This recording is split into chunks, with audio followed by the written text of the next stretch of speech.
How many of you would say that you are a fan of some team or sport? You follow some activity, you watch, you cheer, you might even have some branded clothing.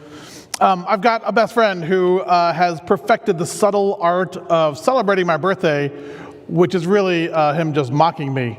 And so he took me out for my birthday, and to my great surprise, a bunch of friends were there. We were at an ice rink because my sport is figure skating, and it is a sport and an art form at the same time.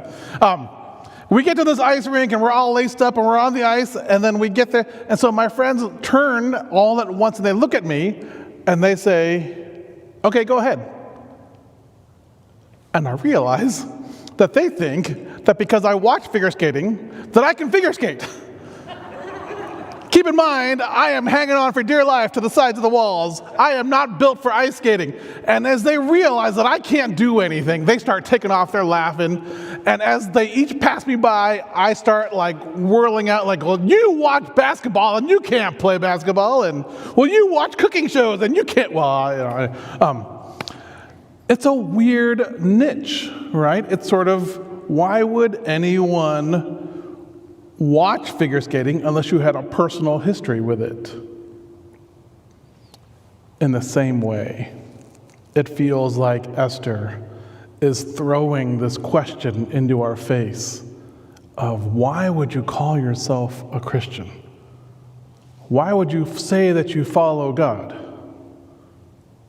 if all you do is spectate? So let me ask you a couple questions just to get us started. What would your faith look like if you never actually trusted God in your everyday, real-life moments? What would it look like? What does it look like when God offers you defining moments in your relationship with Him? And what would it look like if you missed those moments? These are the questions I've been struggling with through this whole book. This is the question for this chapter that just zeroes right in. And so let's get started. To refresh your memory, we are at a place where this evil guy named Haman has picked a fight with his blood feud, the Jews. He's offered the king a lot of money. By today's standards, about $3.5 billion, adjusting for inflation. That's about 2/3 of the annual income that the king gets in a year. He's offered this blood money as saying, "Let me, there's a bunch of people who are really dangerous to you, king. Let me just take care of them." King says, "Sure, great idea." So now Mordecai and Esther, the Jews, are in deep trouble. And we pick it up in chapter 4. When Mordecai learned of all that had been done, he tore his clothes. He put on sackcloth and ashes, and he went out into the city, wailing loudly and bitterly. But he went only as far as the king's gate, because no one clothed in sackcloth was allowed to enter it. In every province to which the edict and order of the king came, there was great mourning among the Jews, with fasting and weeping and wailing, and many lay in sackcloth and ashes. The first thing I want to note is what that must have felt like. To hear the news and your immediate response be one of such sorrow that you change your clothing. You go out into the streets and you cry out aloud. And you're not alone. You're not a weirdo on the street. Your neighbor is there. The person across the street is there. Everyone who follows God is doing the same thing. And I wonder, I wonder if there is an opportunity. I don't know what that looks like. What does that look like today? If we were to lament corporately together. What if all of a sudden, word comes out through the Pathways emails and the phone chains and the text chains, hey, there's a small group that's fasting and praying and crying out, and they invite the rest of us because there's someone in deep crisis. We don't fast much, or at least I don't know many people who do, and certainly as a church, you don't hear the pastor saying, "By the way, we're starting a fast," etc. We are.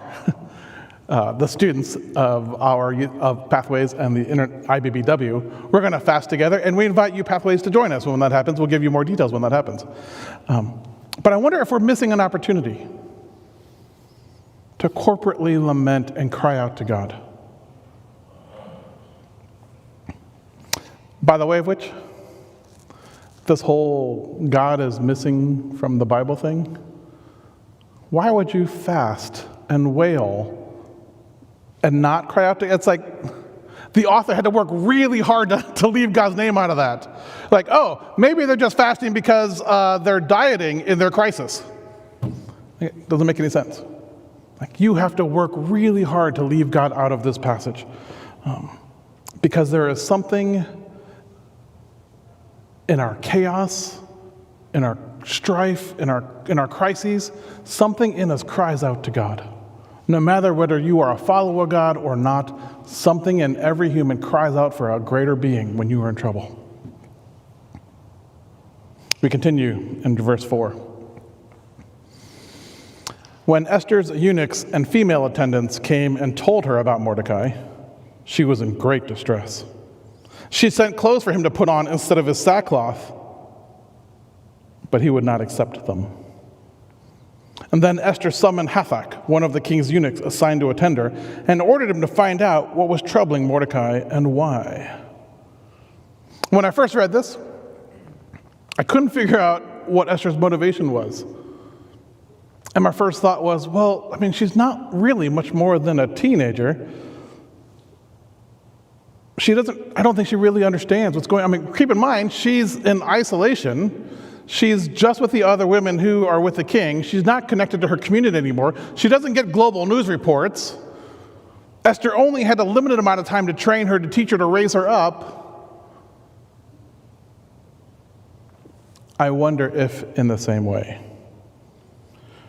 we need to face a lot of questions about what our student general population, what our college, what our 20s don't really understand about the way in which we practice our faith. Why is there such a giant chasm of operational discord between student ministries and college ministries and adult ministries? And why are there huge cracks? And I wonder if there's something about the way that we need to raise up I'm the student ministry pastor. This is kind of on me, right? But I wrestle with these questions. I don't know how many students we graduate from high school who are like, yes, finally I get to go to the adult service. We don't see that enthusiasm. There is something that we as adults need to be flexible about. There's something that we need to give them charges for. There is something. I think in this situation, Mordecai and the Jews are crying out, and Esther is like, well, you should put on some clothes. I don't think she gets it. To be fair. All right, I'm going to stand over here because as much study as I've done and there are some things that I know, and when I know them, I'll stand there. But when I'm taking a guess, I'll stand here. So that was my first guess as to what Esther was thinking. I later found out that was not the case. She can't talk to Mordecai if he's in sackcloth and ashes because of the royal protocol. He's got to be wearing appropriate attire to be inside the palace, and so therefore she can't talk to him. So she wants to talk to him, so she sends him clothes. Make sense? But as a student pastor, my first thought was, well, she doesn't know what's going on. All right, verse 6. So Hathach went out to Mordecai in the open square of the city in front of the king's gate. Mordecai told him everything that had happened to him, including the exact amount of money Haman had promised to pay into the royal treasury for the destruction of the Jews. He also gave him a copy of the text of the edict for their annihilation, which had been published in Susa, to show to Esther and explain it to her. And he told him to instruct her to go into the king's presence to beg for mercy and plead with him for her people. In other words, Mordecai picks up a pen and tells his adopted daughter, hey, listen, I know I've told you for the past 5 years to kind of hide your faith. I know I've kind of told you to just kind of live according to culture. But now I need you to risk everything, including your life, please, for the rest of us. Thanks.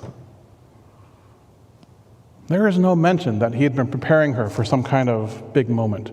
There is no mention that he had been raising her up to like, hey, wait for the code word. It'll be needed. Like, hide this until we're ready. We're gonna launch the plan. There is no mention of anything. He just said, you need to survive. Don't tell anyone you're a Jew. But now, all of a sudden, remember, she has no idea. This comes at her just out of nowhere. And he's going to tell her, hey, I need you to do this thing, and it's going to cost you everything. For those of you who are parents or have parents, this is a huge ask. This is a parenting style that we would not recommend. This is a challenge of faith to your child that this is everything. This is the whole ballgame. I find this anathema to the way that we raise our kids. I find this so hard as a parent myself to say, like, as a stepfather, I have trouble asking my children to do like, hey, are you in a bad mood? Because I really need you to do your chores. Like, it's hard for me to broach like their bad mood, to come out of nowhere and say, hey, by the way, risk everything you have and do this thing for God, whom you haven't worshiped in 5 years. Do this thing for the people of God, whom you haven't been connected to forever. Do this incredibly bold and brave thing. Refine this connection real fast. This is a hard challenge. I wonder if God, our parent, often does the same thing to you. I wonder if God gives you opportunities out of left field and says, hey, do this big thing. And you just have to trust. Verse 9. Hathach, the eunuch, he goes back and reports to Esther what Mordecai had said. And then she instructs back to Mordecai. And she says this. She says, most honored father, all the king's officials and the people of the royal provinces know that for any man or woman who approaches the king in the inner court without being summoned, the king has but one law. They're going to be put to death. Unless the king extends the gold scepter to them and spares their lives. And maybe you didn't know this, Father, but 30 days have passed since I was called to go into the king. Let's read between the lines. Put your own child, or maybe imagine that you have a child. What do you hear her saying? Thank you for thinking of me, Dad. No. And by the way, I can't, no, thanks. I can't, I just can't. I'm so sorry. It's just coincidence, Dad. I can't help it. I can't go because he would put me to death because I haven't been summoned yet. And it just happens that, it's been a long time, so I don't think he's going to call me back. And so this is just not going to work. Sorry, Daddy.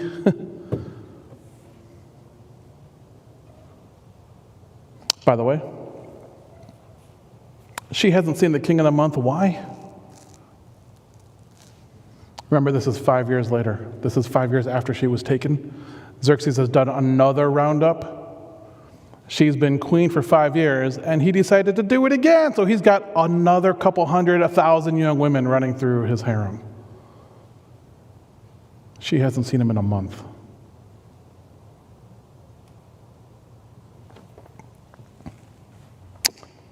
We're going to make some assumptions based on some research here.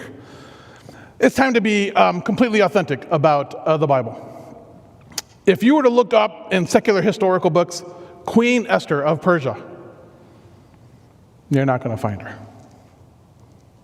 You will find a guy named Marduka who sounds an awful lot like Mordecai in what was accomplished and what was done. But it's a weird thing that the queen wouldn't have seen the king for 30 days. we think. We think Esther wasn't really the official royal queen that goes in the history books. We think she was first concubine. We think she was, in Chinese language we call her, she's not the tai, she's not the big wife. She's like the second wife or the favorite wife of the moment. So in every way, in the household, she is queen, but not in the official annals. I only mention this to tell you how much she has at risk. Think about this.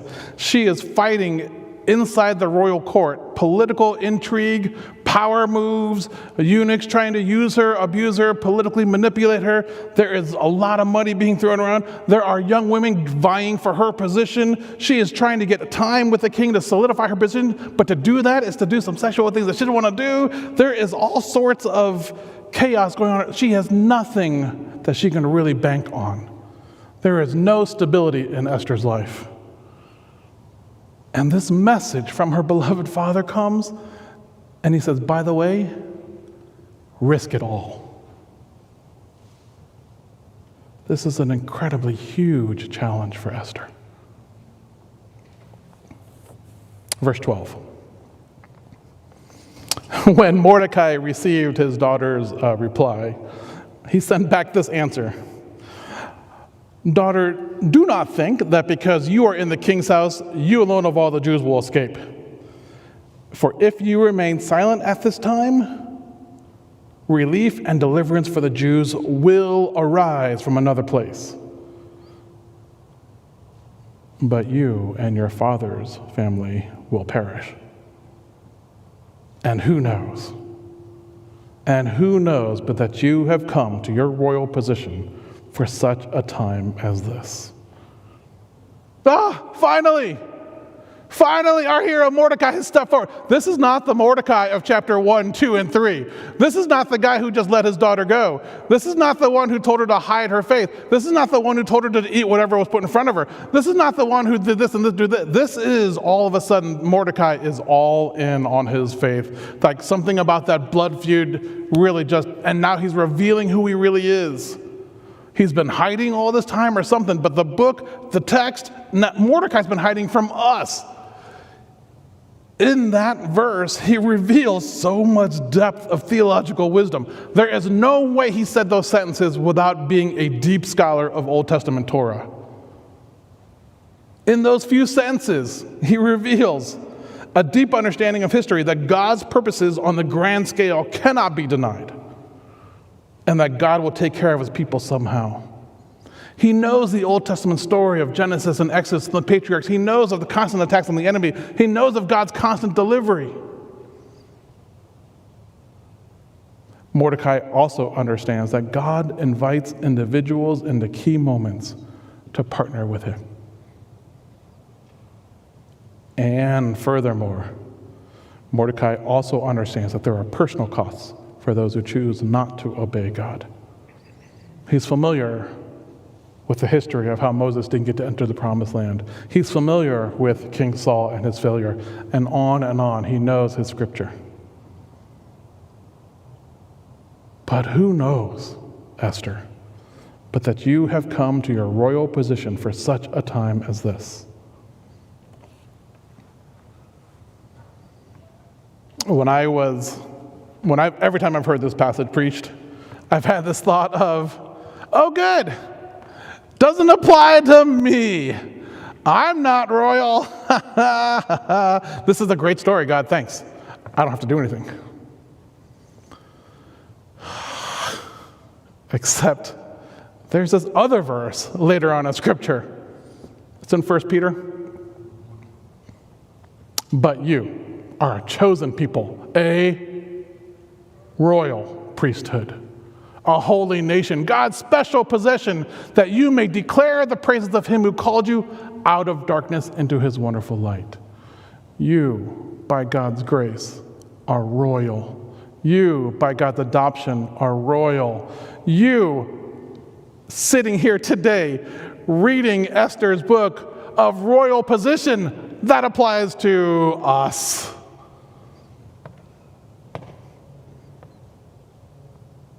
Pastor Jonathan, okay, I hear what you're saying there, but I'm looking at my life and I don't see any crisis in my life because I'm really doing pretty well here, and I don't really have a critical choice to be made. So, what are you talking about?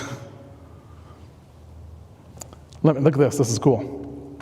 This verse just happens to be in the middle of the book.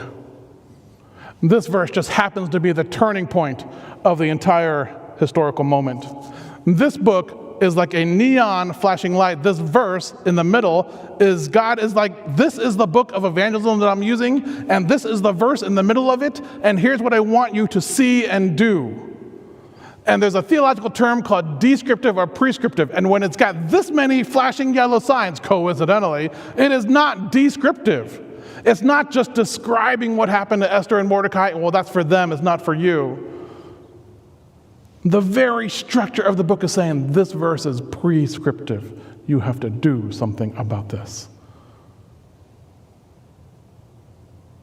So what, God, is the challenge in front of us? What, God, is the challenge in front of me? If I can't see it, what am I not seeing? It's a little, we might say Mordecai and Esther had it a little easier. At least the threat was written down. It was right there. But come on. What Christian in America today would say that our faith is not under attack? Which one of us sitting here would not say that we face temptation to kind of water it down, to kind of give in? None of us are in sackcloth and ashes, and some of us are in that kind of trouble.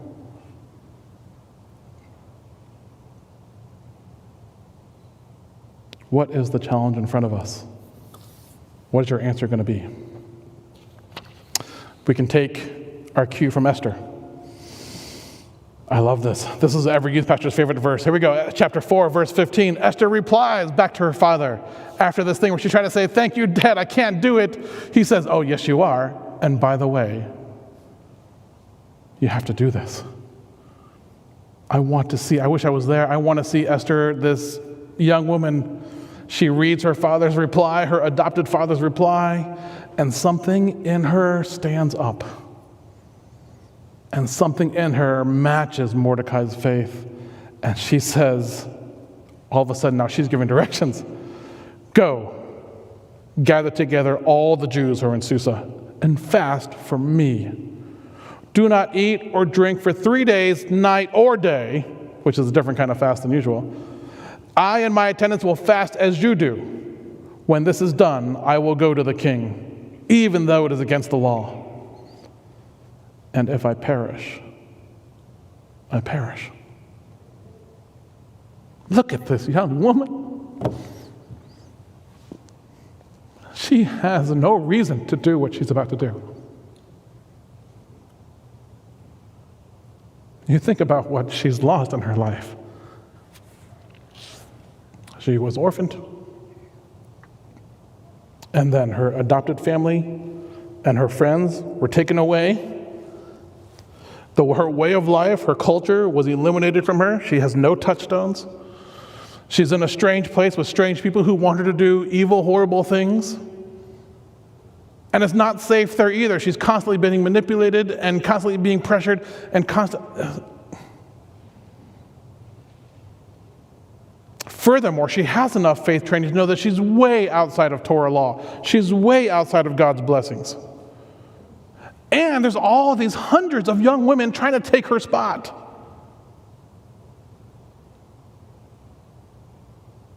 And if you caught that line, go back to Mordecai's verse in 14. One more. He throws in a phrase that caught me. "Do not think that because you are in the king's house, you alone of all the Jews will escape. If you remain silent at this time, it'll come from another place, salvation." And I imagine as Mordecai was writing, he had to pause. "You and your father's family will perish." Remember, Mordecai's her adopted father.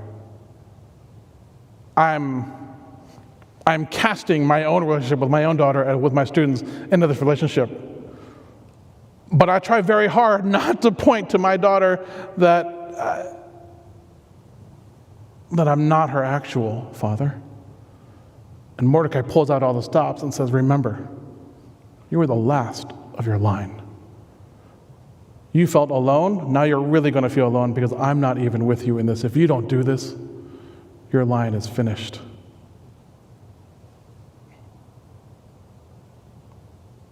In this moment with Esther, say what you will about the chapters up till now. Say what you will about the kind of flaws she has and what she did and didn't do and what she didn't stand up for and what she gave into. Say what you will. In this moment of challenge, this moment of God opening up and pausing the cosmos to wait on his beautiful daughter. And Esther says, I will do this. In this moment, I find Esther incredible. In this moment, she leaves her flawed faith behind her and she accepts that God is offering her another chance. In this moment, she chooses to reconnect with God in deep discipline. In this moment, she cries out for the community of God to help her in the same way that she is seeking God. In this moment, she resolves herself to take the risk. And in this moment, her story changes completely.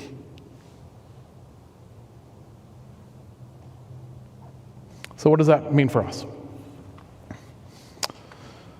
It means we have to find our own challenge. If this is the book that God has put in front of us, and it's a book of evangelism, and it's a book of God's blessings where we can't see it, but we can see it. If it's the book of God saving his people and saving a person, if it's a book for then, it's also a book for now. It's a book for us. It's a book for you. It's a book for me. It's a book for God saying, it's not different.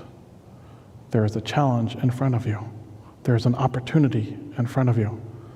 I am asking you to take this risk. I am asking you to take this step forward. I am asking you to join me in my plan for salvation. I can't tell you what your challenge is. So I put some questions in the YouVersion app. I put some questions. I'll email them to you later on. And if I put some questions, if you're not on that email list, if you just refuse to use the YouVersion app, well then fine. We made you a QR code. You can grab them that way. This is going to be one of those really hard, awkward, meditational or conversational moments between you and your friend, or your spouse. I'm not looking forward to mine with my wife because she's going to ask me all these really pointed questions that I don't really want to answer because I write these questions for your benefit.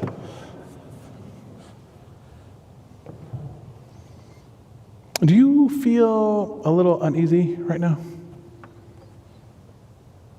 That's what I was aiming for. Because that's where Mordecai is. That's where Esther is. They don't know what's going to happen next. They don't know what the risk is they don't know how it's going to turn out.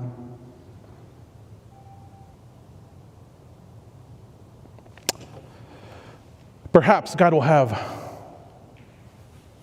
some reassurance for us next week in the coming chapters. But I didn't want to leave without tracing some of these coincidences that have been running through the whole book. In chapter 4, we don't have time, but notably, there's a whole bunch of coincidences surrounding this whole communication pattern of how and why and who knows that Esther is or isn't a Jew. There's a lot of coincidences around there, and it just all happens to be coincidentally, it all just kind of falls in line for this moment to happen. There's a lot of coincidences around Hathach, her chosen eunuch, and how, by the way, there was a whole lot of verses about how much Mordecai had to explain to Hathach. It's not because Hathach isn't going to get it. We think that though Esther was skilled in many ways, as the Persian women are, we think she can't read. And so Mordecai had to use a messenger, and so the messenger had to get it right. And the messenger was able to read, and so the messenger had to explain to Esther. And so she's doing all of this, trusting that this translation, there's a whole bunch of coincidences going on around Hathach. But the biggest coincidence is this. Look at this one. It goes back to chapter 3. Haman's edict for the destruction of the Jews, it goes out on the 13th day of the first month. And all the Jews in the room went, oh. It's a little bit like saying to Christians, the threat goes out on December 24th. Every good Jew would recognize that day as Passover Eve. You remember Passover from Exodus, when the people of God were under oppression and threat, and God sent his angel to provide support and deliverance. And I wonder if maybe, just maybe in Esther's time, on this same exact day, whether God is going to offer deliverance again. Coincidence? We'll end with this. This is one of my favorite verses ever. I was going to include it at my wedding and I forgot, so I'm going to do it now. Jeremiah 6:16. Stand at the crossroads and look. Ask for the ancient paths. Ask where the good way is and walk in it, and you will find rest for your souls. Let me pray for you.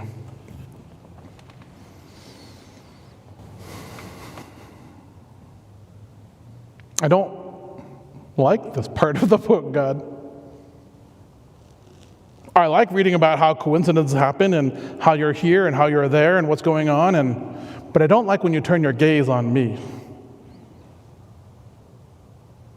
And I don't like when your scripture starts to imply that I have opportunities that I'm not taking, and that maybe there are things I should be doing, and maybe, just maybe, you want more from me, you want more from us. The Asianness in me, God, feels really guilty about that, and I'm really trying hard not to pitch it as guilty, but as opportunity. Esther could have let this go by. She could have been fine in the palace and just writing her days. God would have delivered, you would have delivered the Jews a different way, God. Whatever this challenge is that's in front of me, if I miss it, then I know that I'm the only one who's going to lose out. You are the sovereign God, and your plans cannot be changed.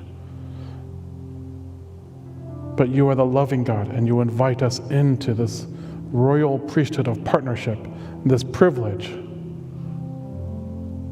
And Father, I think it's going to yield a whole bunch more praises on the other side. I think it's going to yield a whole bunch more intimacy on the other side.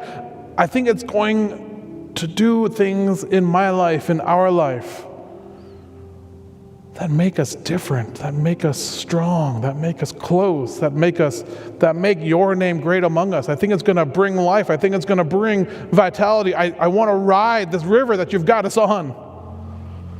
And yet, man, I'm so hesitant. I'm so afraid of what this is going to cost. And so we look to your word for reassurance. We look to these worship songs for your promises of faithfulness. We look to each other to speak truth into our lives, to give counsel of godliness, to give counsel of trusting you. We look to each other to be supportive when we need help.